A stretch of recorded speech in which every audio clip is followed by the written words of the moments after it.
Hello, everyone. Welcome back to Growing Up with Godzilla. My name is Donny Winter, and this is my show where I have conversations with Godzilla fans about how they've grown with the character and franchise over time. We are nearing the final third of season 2, which is giving me an existential crisis. However, I think that we've had a pretty good season so far. We've had some great conversations, and I am always excited to have some new faces and new dear friends on to have these conversations. And today, I am particularly excited to have my dear friend Elijah Thomas, who is a writer for Kaiju United and who facilitates the podcast Kaiju Conversation. So, welcome, Elijah, to Growing Up with Godzilla. Hello. How are you? I am phenomenal. How are you? Honestly, can't complain. Can't complain one bit. I mean, I always like to complain a little bit, but tastefully so, right? Right. Okay, so I've been wanting you on the show for a long time because you are quite possibly one of the most creative souls that I have encountered, being that you do literally so much. Like, I aspire to 1/100th of your productivity, and I just celebrate everything that you do. So, do you want to talk a little bit about your current experience in the kaiju fandom, like what you do, what enriches you, etc.? Yeah, so currently, um Yes. so right now, uh most frequently I co-host the podcast Kaiju Conversation with my good friend Rex. We right now it's every week. We only promise 2 episodes a month, but we're crazy, so we kind of record whenever we want, whatever we want. And we cover the wide world of tokusatsu. So that covers kaiju, that covers J horror, that covers tokusatsu, action horror. We talk about giant monster movies, Cloverfield and kaiju from Korea, Thailand, Britain, America, Canada, wherever we can find a giant monster movie, we'll talk about it. Um, so I do that very prominently. That's kind of one of my big things. We talk about whatever we want to and learn more about the genre and Japanese culture and whatnot. Besides that, I also do the Kaiju Conversation Live, which is a monthly live stream where I get somebody on and kind of do what you do, but not as good as you, Donnie. Not as good. Well, and this isn't live either, so I commend anyone who can do live streams regularly because I already have one live podcast. If I did Growing Up with Godzilla as one, it would be too much for me having two. It's So it's a little tough, but no, we talk about whatever, whatever works. There's more than just one thing we all love, so it's kind of fun to dive into the mind of people and just chat, have a conversation. Um, absolutely. Besides that, I just published recently my first article for Kaiju United. Uh, Woo! I'm very excited to start that partnership up. My last writing job is out the window now, and I was looking for somewhere new, and Kaiju United was there, and I published an article covering Takashi Yamazaki and kind of what -1 will kind of entail and whatnot. And yeah, I love that article.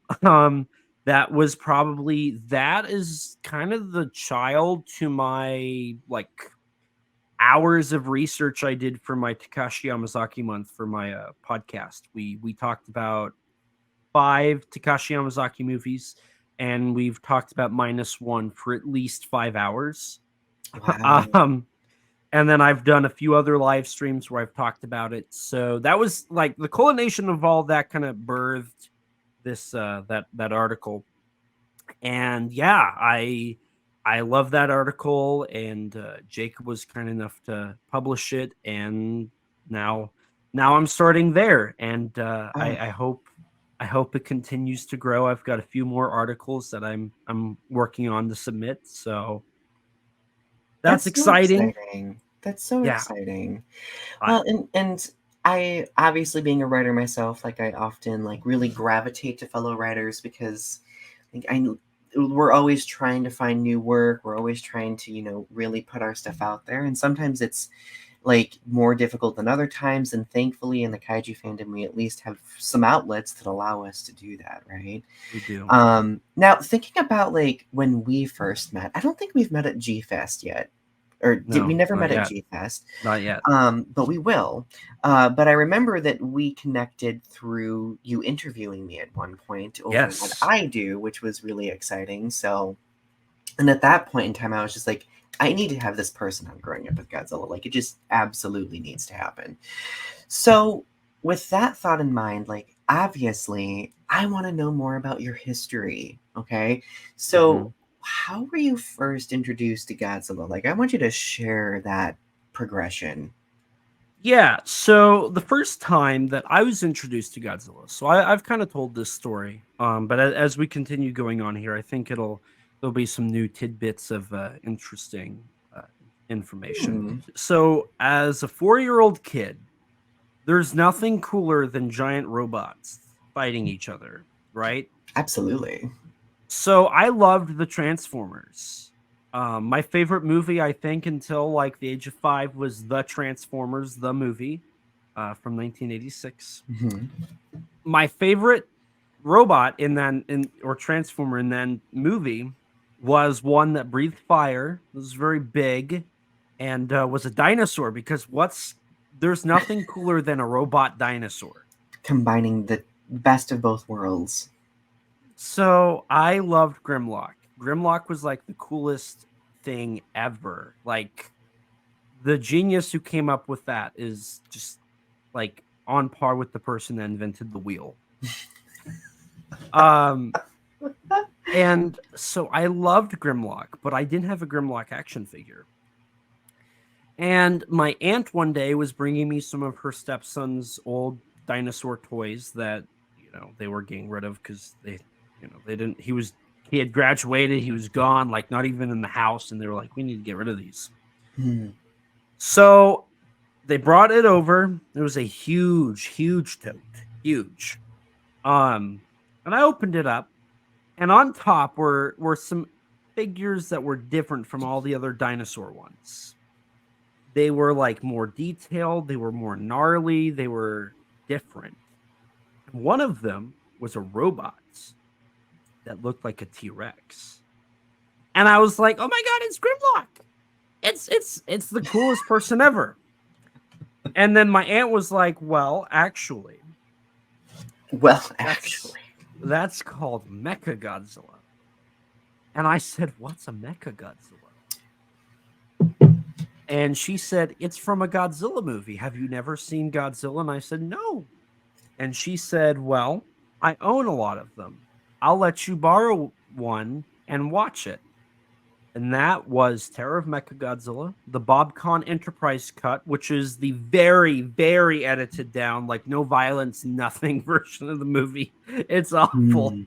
But I watched it, and I didn't know there was more to that movie, but what I watched was peak cinema. And I fell in love. And then the Transformers, the movie, no longer was my favorite movie. And it became Terror of Mechagodzilla. And about 14 years later, we're still at that point. So you said this was your aunt that introduced you? Yes. What a phenomenal aunt. Yeah. She was a really good aunt. She let me watch. She had Terror of Mechagodzilla, Mothra versus Godzilla, King Kong versus Godzilla, Ghidorah the Three-Headed Monster, Ebra, Horror of the Deep, Son of Godzilla, which was one of her favorites. She liked Mothra and Son of Godzilla. Godzilla versus Gigan, Godzilla versus Megalon. No, she didn't have Gigan. It was Godzilla versus Megalon, and that was it. So, and Biollante in 85. So she had 9 movies. And I watched all. Oh, and she had Space Godzilla and Destroy Us, so she had 11. And she let me watch all of them, and then I would find some more at Blockbuster. I remember Hedorah, Gigan 2000, Final Wars, and Tokyo SOS, all being at Blockbuster. She also had 54. I keep adding more. I realize that now. But she had 54. But it was King of the Monsters, not 54. Okay. So I watched those. Then I watched the ones at Blockbuster, and and then the classic media sets came out, and I watched Raids Again and Godzilla's Revenge and Invasion of Astro Monster, and then a tape. I found a VHS tape at my house just so randomly that had Godzilla versus the Cosmic Monster, which was Mechagodzilla 74. Mm-hmm. Yeah. And Which was then my first movie. it's great. It's a great movie. It is. I was a little traumatized by the gore, but hey. Fair enough. And then from there, then I started like on the internet and found out more about the Heisei era, and so like I looked into getting Ghidorah and Mothra, and then Mechagodzilla 2 and Megaguirus and GMK and Against Mechagodzilla. And then after I watched all that, 2014 came out, and then Shin Godzilla came out, then the anime trilogy, and it just keeps rolling. It just keeps rolling. It doesn't stop. That sounds like such a heartwarming introduction to Godzilla, though. So obviously, Terror of Mechagodzilla was one of your favorites for a long time. Like as you've grown as a fan, has like any other films like really stood out to you as favorites, and if so, why? Ooh, so full disclosure, I haven't watched. So I've been so busy over the last like 3 or 4 years. I haven't watched most of them in a couple of years. Mm-hmm. I used to do like an annual rewatch, but now there's almost 40 movies. I don't know if I will ever have the time to do. Same here. Do that. But I mean, Ghidorah the Three-Headed Monster. That was my first Toho Godzilla movie from the Showa era I saw in theaters. I cried at that showing. I love that movie. In theater, I'm so jealous you've seen it in theaters. I've seen 54 in theaters. I've seen Ghidorah in theaters. I've seen Ebera. I've seen Destroy All Monsters, Hedorah, Gigan, Terror of Mechagodzilla, Against Mechagodzilla, Tokyo SOS, 2014, Shin, King of the Monsters, and Godzilla vs. Kong. Wow. That's a good number. That's a good number. And then I'll finally see Godzilla 2000 here in a couple of weeks at this point. I know. I'm so happy that as we get closer to -1, they're doing like theatrical releases of other films. So Ghidorah's always stood out to me. I mean, I appreciate as I continue to dive into Japanese culture and Japanese cinema and grow as a person and become more of a cinephile and just love film. Mm-hmm. I've been able to find stuff about each movie pretty much that I like to a certain extent, besides Godzilla Raids Again and City on the Edge of Battle.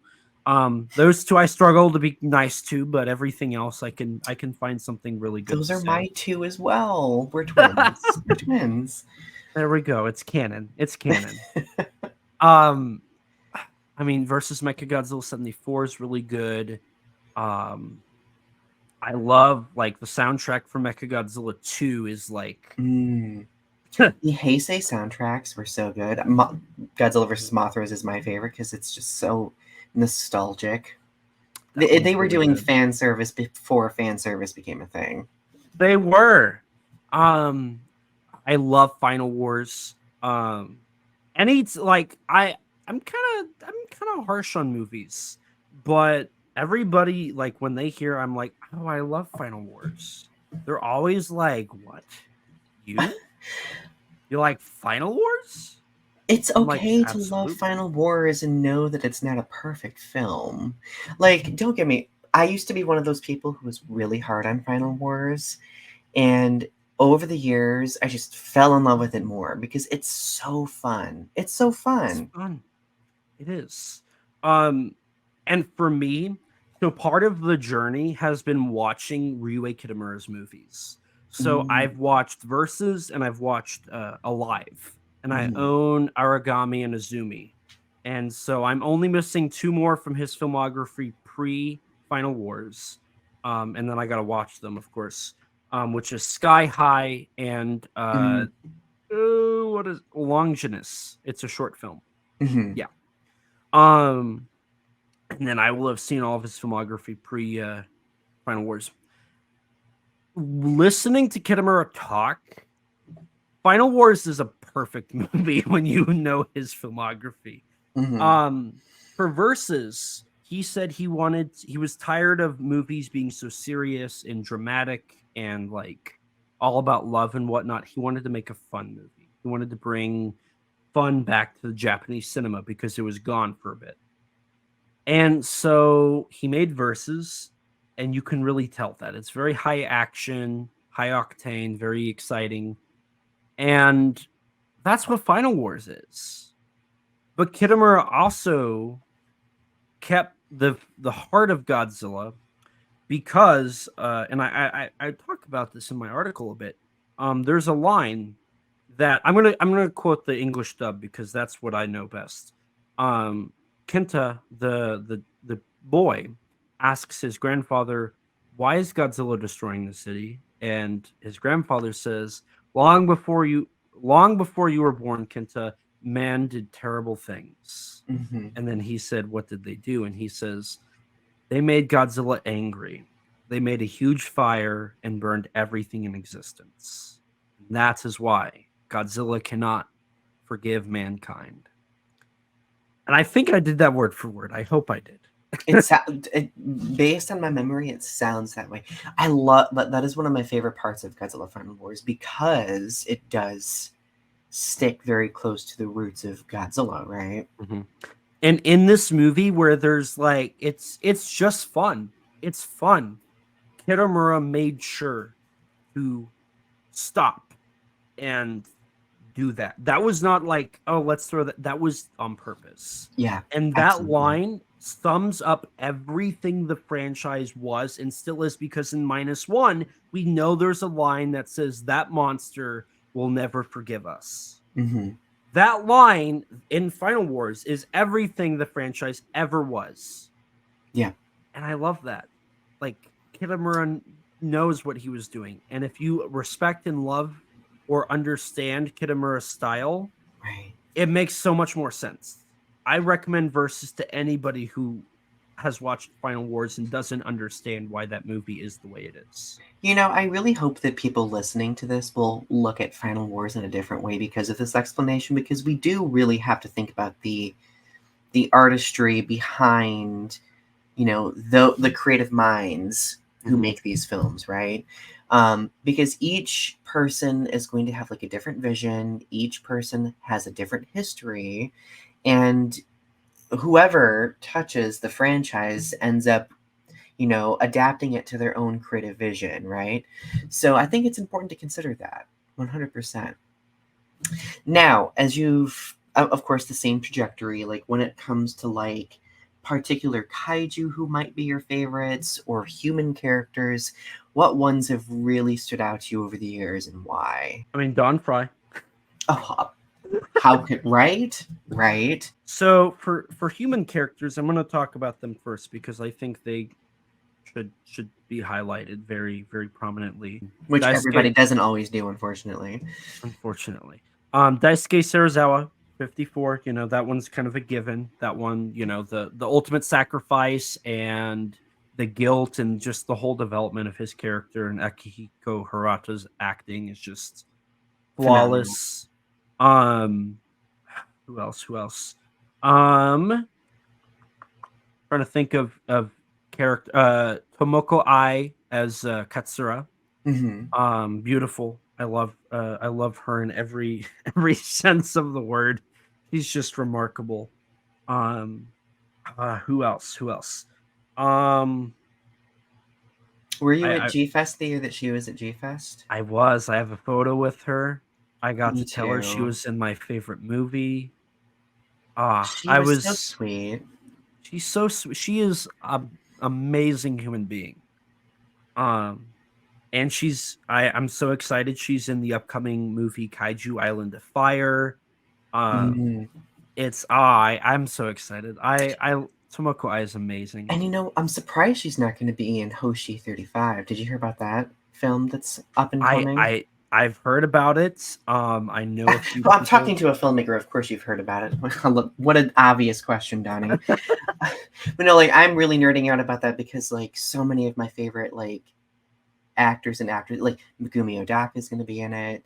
Megumi Kobayashi, who plays Mull from the Mothra trilogy, and the mom in Gamera the Brave, who's one of my Yes. like the two Megumis. I'm super excited that they're going to be together. But anyway, I digress.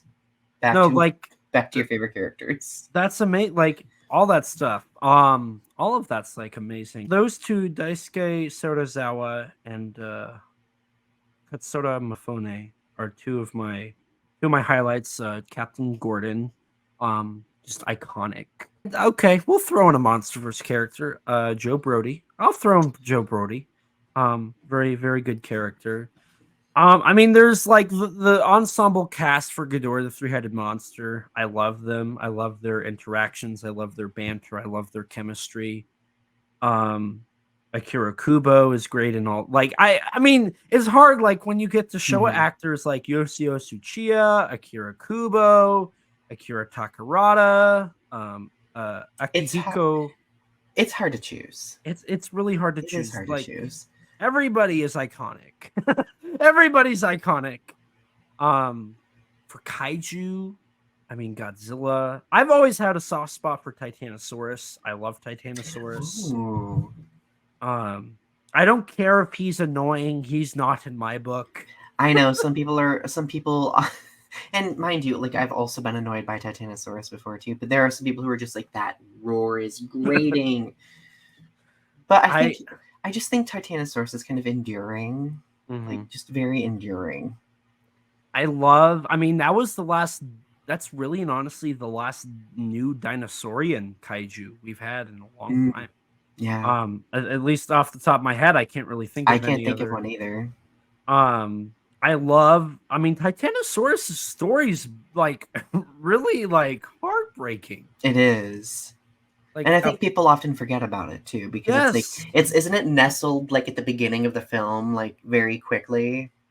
And like it's brought back for like 2 minutes at the end, and that's it. Like he's a peaceful dinosaur that just like wanted to rest in the ocean, and then they mind control him, and like he dies because they want him to do bad. Like that's sad. That is really tragic. Oh my god, I never thought of it like, oh.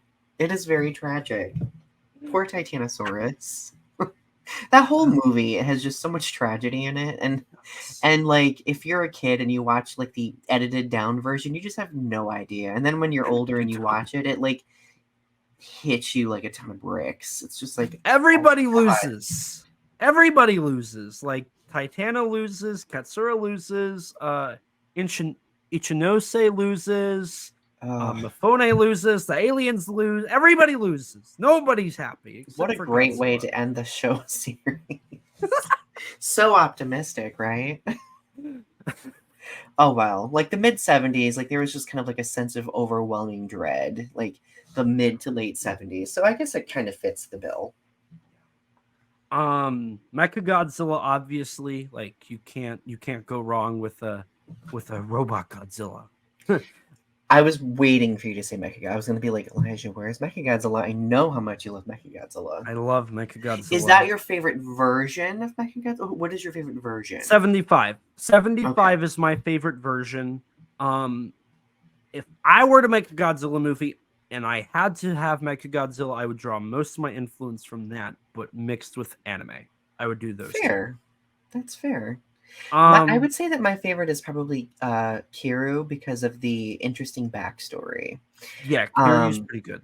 Yeah, like just super, and of course, shamelessly, those are two of my favorite Godzilla movies. So anyway, I digress. I mean, Ghidorah's iconic. You can't go wrong with Ghidorah. Monster X is pretty cool. I like Monster X. I picked him for my kaiju rep in the Monsters with Attitude intro. He was my kaiju I picked. Like if I had to highlight again, like I could come up with like reasons why all of them are amazing in their own right. I think those would be my picks. I feel like besides Titanosaurus, that's kind of like a basic answer. But like I was drinking Starbucks before this, my empty cups here, so I'm a little basic in some regards. I mean, I had a pumpkin spice latte, so if I'm as basic as you get, but No, like there's some, I mean, I always say that Mothra is my favorite. Like that's like the top in the big five. Like of course that's gonna be basic for me too. But no, like I think that your reasoning for liking them is very interesting though too. And I know some of it connects like with like that nostalgia factor, right? But others are the unique stories. Like again, like we were talking about Titanosaurus's history being like super duper interesting, right? Now I don't think that we have this conversation enough as Godzilla fans, but truthfully, like Godzilla has shaped each of us as we've grown as people. Like obviously when we're little kids, we might not fully be aware of it, but like as we get older, we're just like, wow, like Godzilla was there for me when I did not expect it, right? So, how has Godzilla shaped you into the person you are today? Oh boy. I Okay, am ready. get your popcorn. Get your popcorn and your soda. So we're gonna dive into the reasons of why one Elijah C. Thomas is crazy. Um You're in good company, my friend. so full disclaimer, what I'm about to say might be a little hard for some people to hear. Um just throwing that out there. So Godzilla, I mean, I started with it because I love Transformers and I love like I loved stuff. I loved having fun. I didn't do a lot as a kid. As a kid, I was kind of told to I couldn't go anywhere, couldn't really do a lot. I spent most of my time as a kid in my room or at school, and at school was not a lot of fun. Which I'll talk about a little bit here in a second. Um, so like I sat in my room, watched my Godzilla movies on my VHS player, and like played with my toys. That was that was my life day to day. And I Mhm. went to school and I was like, "Oh my god, guys, Godzilla's so cool." And I was told, "Well, Godzilla's not real. You're an idiot and Oh. you're stupid." Um that never really left. I mean, up until high school, like that was still something that consistently like people would say. Um but as it grew, it as that continued, it kind of became like an enduring thing. Like, I'm the Godzilla guy. Mhm. I'm the Godzilla guy. I don't care. I don't care. I don't care because I'm cooler than the rest of you people. Like that's kind of how I went about it. It was like I don't. It doesn't matter. I don't think Godzilla's real. I love Godzilla. I think that people miss a ton of stuff when it comes to the character and don't understand him fully. Um, and the people that do understand why that would be so interesting. Mhm. Um, but while school was kind of a difficult thing and I was home a lot and I didn't do a lot and I didn't have a lot of friends, I couldn't enjoy life at home either. Mhm. Um, so there would be a lot of days where I was basically left to myself. Um, one of my parents would be passed out after consuming some liquid. Mhm. Um, that would make it so they weren't available. So like Mhm. I would have to like make my own food. I'd have to occupy myself. Um so I'd watch a lot of my movies on repeat and just that would keep me company until my other parent got home and I would get dinner. I'd tell them how my day was and then when they went into the other room there started to be more loud screaming and yelling noises and I'd be left alone in my room again. And all I would have is a VHS player with some movies on it and some toys. And so I would drown out the noise with some kaiju movies. And sometimes the yelling and screaming would make its way from the other bedroom or the living room through the kitchen, through the hallway, and into my room. Mhm. Um So there were moments where like I just kind of had to sit there and kind of watch it all happen.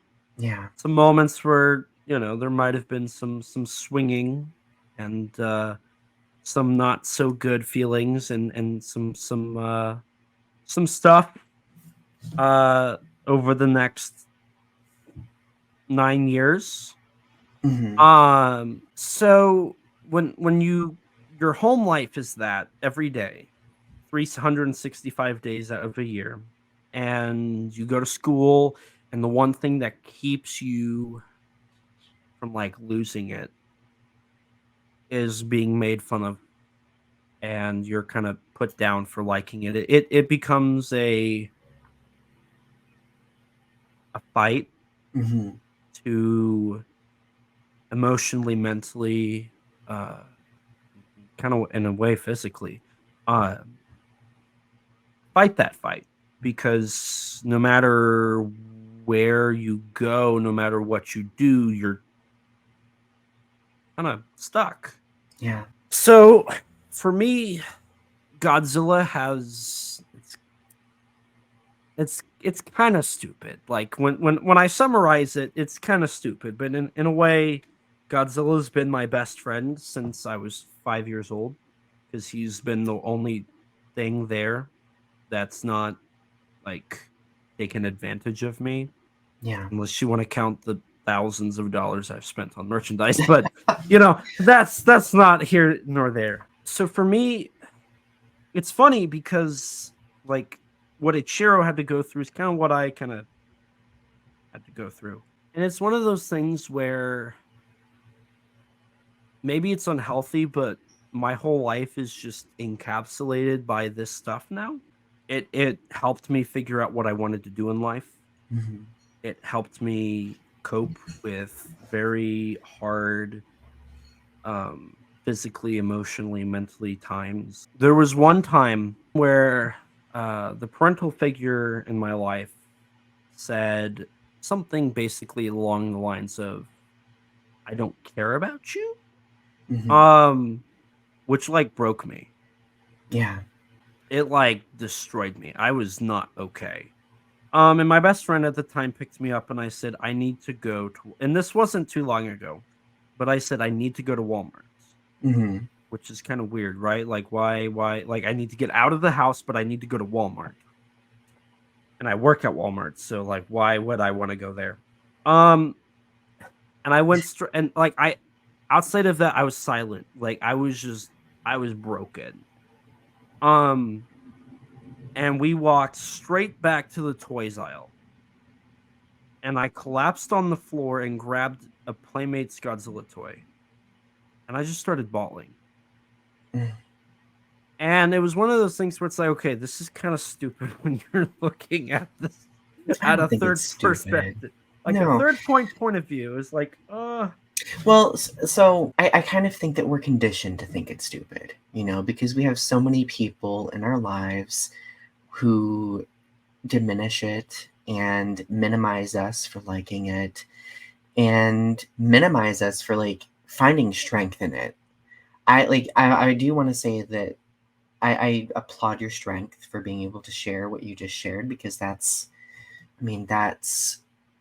a lot of, I would argue, trauma that you experienced, right?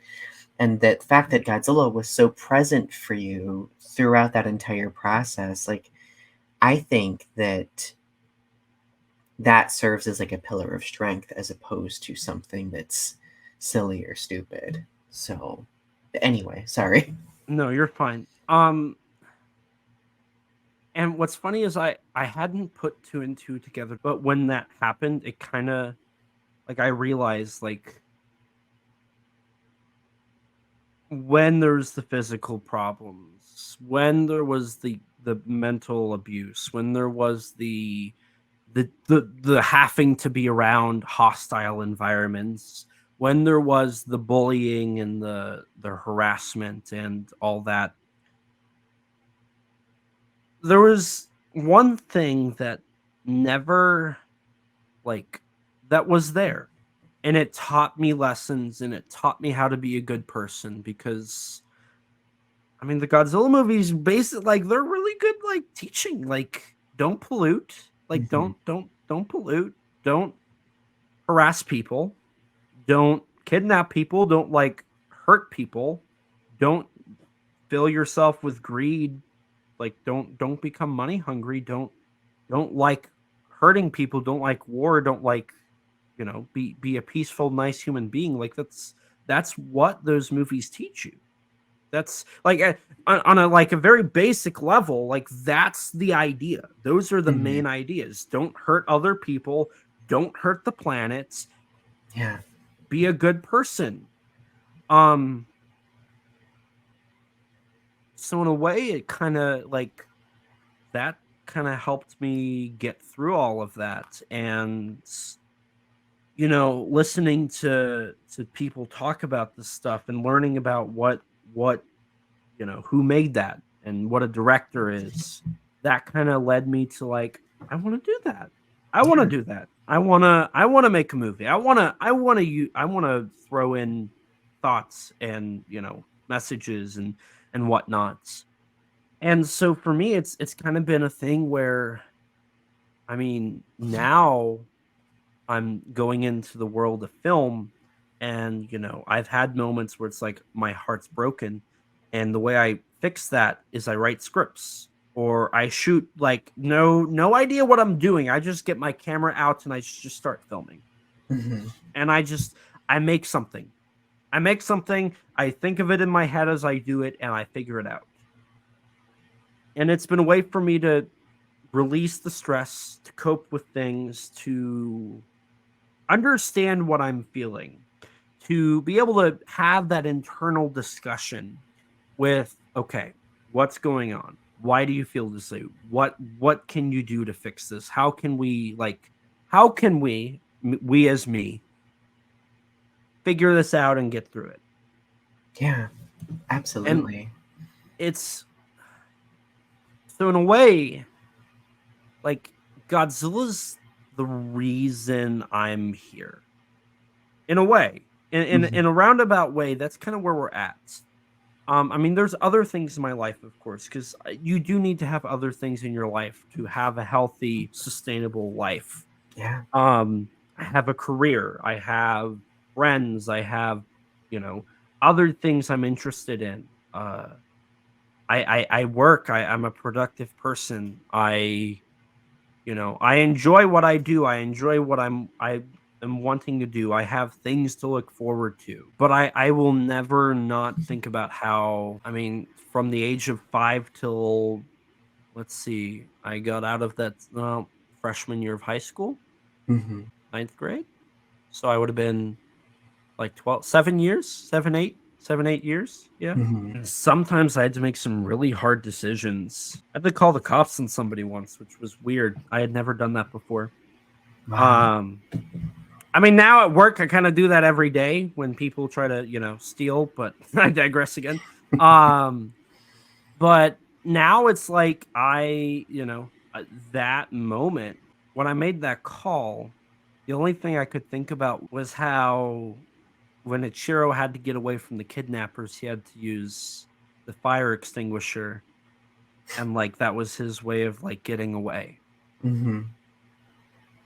And in that moment when I had to make that call, that scene played in my head, and it was weird. It was weird because I kind of felt like I was in that situation at that moment. And I had never really had that. That was something that just I didn't think that would be something I would feel like I was dealing with in person, like in front of me, not on the screen, but in front of me. And in a way, like knowing that movie and kind of having that kind of pushed me to do what I had to do. And it was a permanent solution. Mm-hmm.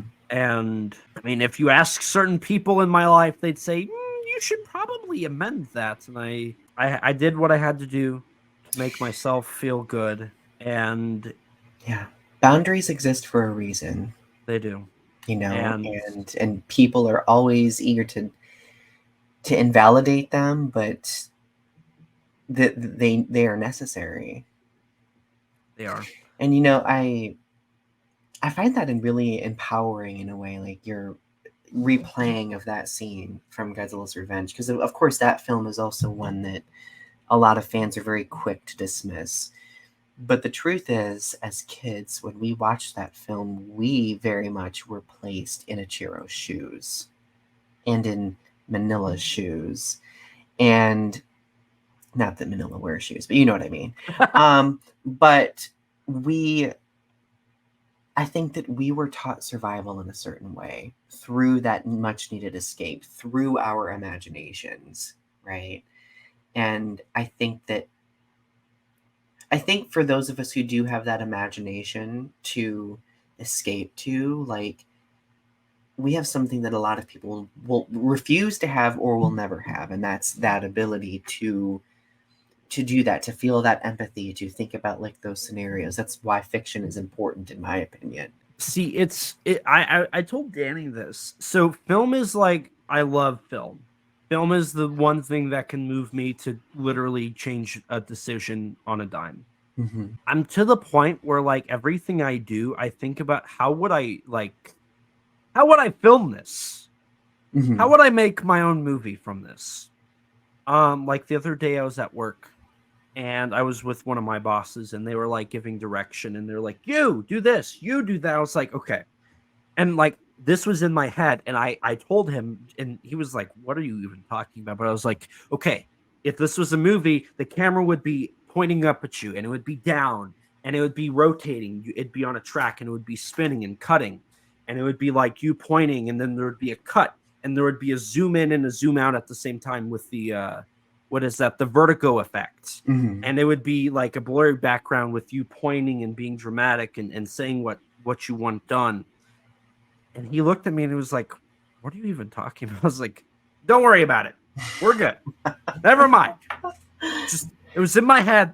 Don't worry about it. The visual filmmaker brain at work, right? Yeah. I love like that, though. I was on a phone call with Danny a few weeks ago, and I won't say a lot because this is we're working on a project now. But Danny said one sentence, and then I made a whole story, and I said, Danny, we need to do this, and I just like rolled out this whole film. I was like, let's do this, and then it cuts to this, and this is how it's set up, and this is the shot, and this is how we're gonna do it. And all the while I'm saying this, I'm hearing the music in my head and everything, and I'm like, we're gonna do this. Let's start it. Here's the story. Let's work on it. Let's you write the scripts, I'll film it, edit it, direct it, all that. And so now we're starting development on a film, on a kind of a short film. It's going to be a little longer than my previous works, but that's so exciting. It's like stuff like that happens where it's like one sentence and I'm like my brain just goes and is like, do the, and a lot of it's like, I don't even know what I'm thinking. I just start speaking and it just keeps happening and it doesn't stop. And then it keeps going. And then I get to a conclusion somehow. I've talked through this whole story. I don't even know how I got it from one sentence, but it's in here now and it's coming out. I'm kind of similar, except when it comes to writing. Usually, like I'll like write, and then I'll have like 10 pages of like an outline or an idea, you know. So I would be remiss if I did not ask about collecting, right? How far does your love of collecting figures go? Do you collect any specifics or tidbits of memorabilia? I have enough to buy probably a Tesla and a half, 2 Teslas. Maybe. Oh.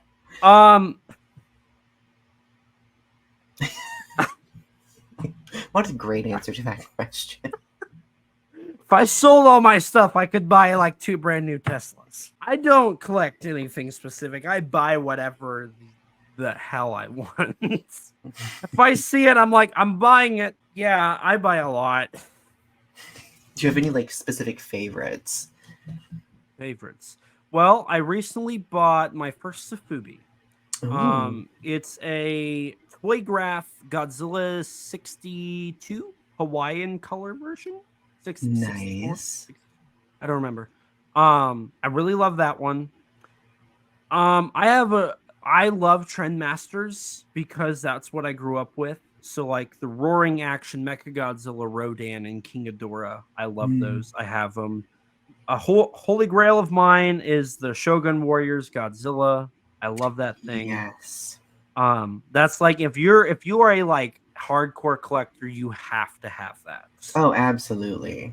Absolutely. Um, I'm not a hardcore one, and I don't think, no, I don't have that one, unfortunately. um, God, what else? Um,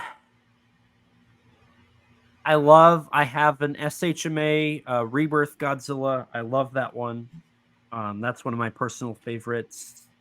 What else? Like I have way too much.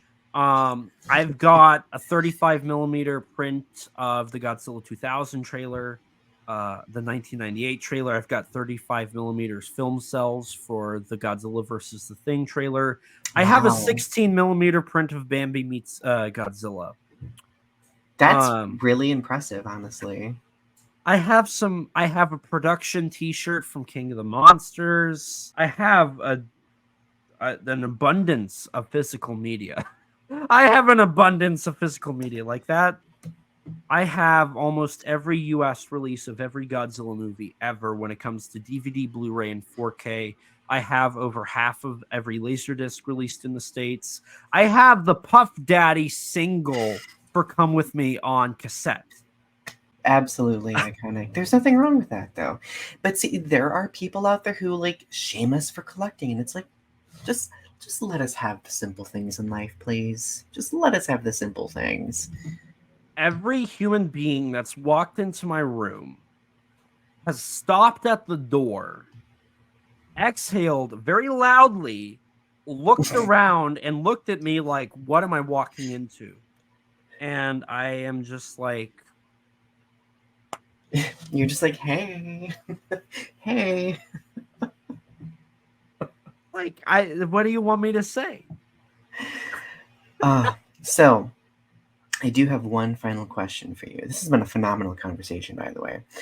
Now, as a creator and as a Godzilla fan, like, what advice do you have for people who are new to the franchise and new to being an aspiring creator? Okay.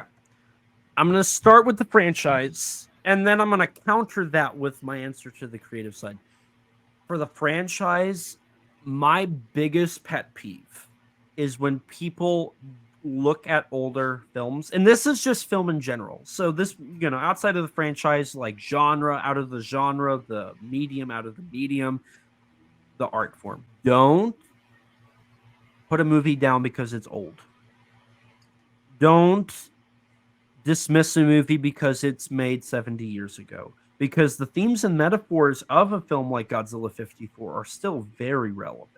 Mm-hmm. Um, the metaphors and themes of older movies are still relevant. Movies from the 30s and the 40s and the 50s and 60s, 70s, 80s, 90s, those all have like amazing like techniques and amazing concepts. Mm-hmm. I mean, if we're just talking in like one of my favorite films of all time is called Tetsuo the Iron Man. Mm-hmm. Nobody knows of this movie. It was shot on 16 millimeter. It's in 4.3 aspect ratio, made on like a budget of like $1,500 or something. It was really small. Directed by Shinya Tsukamoto in 1989. Mm-hmm. The movie is probably one of the weirdest, craziest things anybody will ever watch, but it is probably one of the only films that has left me speechless. Mm-hmm. I love it. I think it is probably one of the best movies. It is one of the best movies I've ever seen. So don't judge a movie on its age. Don't judge Mm-hmm. a movie on its budget. Budget leads to creativity, and that's where I'm going to transition here into my second part of the answer. And as for my advice for creatives, don't limit yourself by what you know. if you like Godzilla, don't. I mean, if you want to do a Godzilla fan film, go for it. But don't do, if you go higher, make original stuff. Like, Mm. don't limit yourself to making a Godzilla fan film. If you have this amazing idea for kaiju, make it your own. Write your own kaiju, create your own kaiju. Build that creativity, because creativity can only be created when you're creative. Mm. That's why creativity has the word creative in it. Ooh. Ooh, I love that. That's a quote that I need to get and put like in white text with a blurred out background. That's actually really good. Yeah, do it, because that was that was great. Oh, I'll be citing that for a while. So don't limit yourself. Everybody has the ability to create. We all have that ability. We have hands. Yeah. We have hands, we have feet, we have a brain, we have eyes. And even if some of those don't work, you can the limits on yourself, like if it's a budget for a film, if you're limited by a budget, makes you have to create more and think harder. And sometimes that leads to the biggest amazing ideas that have never been thought before. And you made them up because you had the restrictions and the limitations. And because of your restrictions and limitations, you created something greater. I love that. And the truth is, like, sometimes like people become their own big obstacles if they don't take that first step, right? Now that's phenomenal advice, I would say. So Elijah, last tidbit.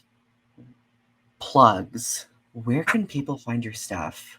Oh boy. Okay. I do have some links below, but I want to know all of it. So, first, podcast. I host the podcast Kaiju Conversation. We are available on any podcast platform. Right now, we're weekly, but we guarantee 2 episodes a month where we dive into the wide world of tokusatsu and giant monster movies, talking about the context of the films, the creative process behind it. Rex and I do a ton of research. We go and we translate stuff, all that good stuff.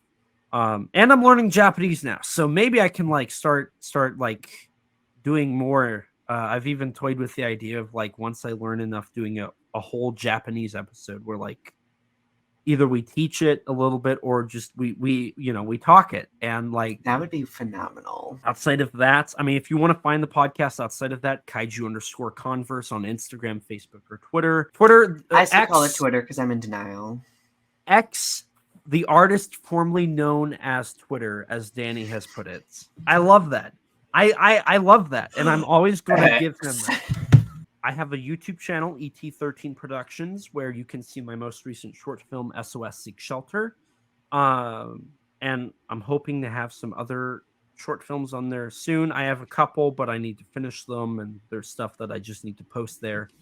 ET13 Productions, you can find me also on Instagram at ET13_Productions, where you can see some of my toy photography. You can find me on Twitter at ET13_Productions, where I post news that I see or like thoughts or something. I don't know. I post stuff. I use the social media. Outside of that, I'm a writer for Kaiju United. You can check that out at kaijuunited.com. I am also one of the co-hosts of Monsters with Attitude. You can find us on YouTube, Monsters with Attitude, where we do a monthly live stream talking about a kaiju topic. I did the intro, by the way, so any of those you watch the intro now, I did, so I'll take that. I'm also doing some videos for them as well. I actually just finished editing one not too long ago, so that should be going live. I appear in that. I did some filming and I did all the editing for it. So you can check us out on YouTube. We also have a Facebook group where we post stuff. We have daily topics and all that. It's a great community. A lot of good people. It is. I think I'm a part of. Yeah, I am a part of the community. It's a great community. Outside of that, I mean, if you want to find my personal socials, Elijah T_1975, little link to Terror of Mechagodzilla there. It all goes full circle. On Instagram, on Twitter, and you can find me on Facebook. You can see my profile through the Monsters of Attitude Facebook group. One last thing, I forget. I'm also, if you want to check out a book that I'm in, you can check out Giant Bug Cinema, Monster Kids Guide, where I got to write a little tidbit on Ghidorah the Three-Headed Monster. So you can find that on Amazon or on most bookstore websites, I think. So Oh, yeah, so prolific. I love that. I do a lot, sometimes too much. That's what my Twitter bio used to say, but I still live by that. But it's all enriching, right? It is. It is. So, my friends, those links will be in the description section of this video, so definitely go check them out. In the meantime, though, thank you for watching. Elijah, thank you so much for joining me. Thank you for your vulnerability. Thank you for your story. It's been an honor to listen to it, so thank you. Thank you. All right, everyone, don't forget that Growing Up with Godzilla premieres on the first and third Sunday, relatively, of each month. So thank you for tuning in, and keep standing tall, my friends. Bye. Bye.